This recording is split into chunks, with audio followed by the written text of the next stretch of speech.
सीमा पर शांति की एक नई सुबह। लेकिन इसके पीछे की रात कितनी स्याह थी, इसका अंदाजा दुनिया को अब जाकर लग रहा है। भारत और पाकिस्तान, दो परमाणु संपन्न दुश्मन देश, एक बार फिर जंग की दहलीज से लौटे हैं। 22 अप्रैल को कश्मीर में हुए भयानक आतंकी हमले में 26 मासूमों की जान गई। भारत ने इसे केवल एक हमला नहीं, बल्कि देश की आत्मा पर हमला बताया। और फिर जो हुआ वो दशकों में नहीं देखा गया। भारतीय वायुसेना ने सीमा पार आतंकवादी ठिकानों पर सर्जिकल मिसाइल स्ट्राइक की। पाकिस्तान ने जवाब में अपने जंगी औजारों, ड्रोन, फाइटर जेट्स, तोपों, सबको मैदान में उतार दिया। 4 दिनों तक आसमान और जमीन पर गोले बरसते रहे, मिसाइलें गूंजती रहीं और दोनों देशों की सेनाएं आमने सामने थी। एक चिंगारी और सब कुछ राख हो सकता था। और अब ऑपरेशन सिंदूर के बाद पहली बार पाकिस्तान के सबसे सीनियर जनरल साहिर शमशाद मिर्जा सामने आए हैं। सिंगापुर में दिए गए इस इंटरव्यू में उन्होंने वो सब कहा जो अब तक पर्दे के पीछे था। जनरल मिर्जा ने माना कि अब दोनों देश अपनी सेनाएं वापस खींच रहे हैं। हालात 22 अप्रैल से पहले जैसे होने की ओर बढ़ रहे हैं। लेकिन ये राहत जितनी सुकून देने वाली है, उतनी ही डरावनी भी।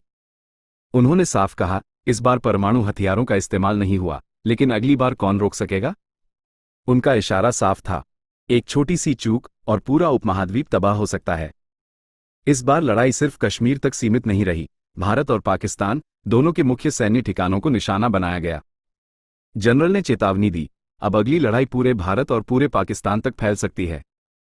भारत ने साफ कर दिया है, अगर बात होगी तो सिर्फ आतंकवाद पर होगी। पाकिस्तान अगर ईमानदारी से बात करना चाहता है तो आतंकवादियों को भारत को सौंपे। इस पूरी लड़ाई और शांति प्रक्रिया में अमेरिका की भूमिका भी सामने आई है, लेकिन भारत ने किसी भी तीसरे पक्ष की मध्यस्थता से इनकार किया है। जनरल मिर्जा ने यह भी स्वीकारा कि दोनों देशों के बीच कोई ठोस बातचीत या बैकचैनल मीटिंग नहीं हो रही। यानी हर बातचीत अब सिर्फ हथियारों के साए में होगी। तो क्या ये शांति स्थायी है, या फिर तूफान से पहले की खामोशी? ऑपरेशन सिंदूर के बाद पाकिस्तानी जनरल का यह पहला इंटरव्यू आपको पूरी कहानी बताता है। सुनिए, समझिए और सतर्क रहिए। इस एक्सक्लूसिव रिपोर्ट को अंत तक जरूर देखिए, क्योंकि इसमें सिर्फ खबर नहीं है, इसमें उस खतरे की आहट है जो सब कुछ बदल सकता है। और अगर आपको ये रिपोर्ट महत्वपूर्ण लगी हो तो वीडियो को लाइक करें, शेयर करें और भारत हेडलाइन को अभी सब्सक्राइब करें। We are coming back to we have almost come back to pre-22nd April situation. Okay. When we say that the presence of troops on the borders, it is almost we are approaching that, or we must have approached that by now. And India as well, both sides? Yes, both sides. Okay, it so has both to be sides are in the process of Yes, both sides. reducing now Both sides. Raju, this was, I would say, an escalatory war, which has downgraded or which has lowered the threshold. And when I say it has lowered the threshold, previously, we used to be confined to the disputed territory. This time it has been in the international border. And now in the future even, it will not be restricted to the disputed territory. It would come down to whole of India and whole of Pakistan.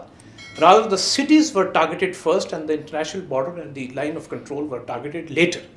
So this is a very dangerous trend. And it will affect, I would say, the investments, the trading, and even the potential of 1.5 billion people who are there. And on the other hand, there are crisis management mechanisms which are totally absent. Less one DGMO hotline. So in the absence of no crisis management mechanism, and on the other side having reckless actions, the time window for the international community to intervene would now be very less.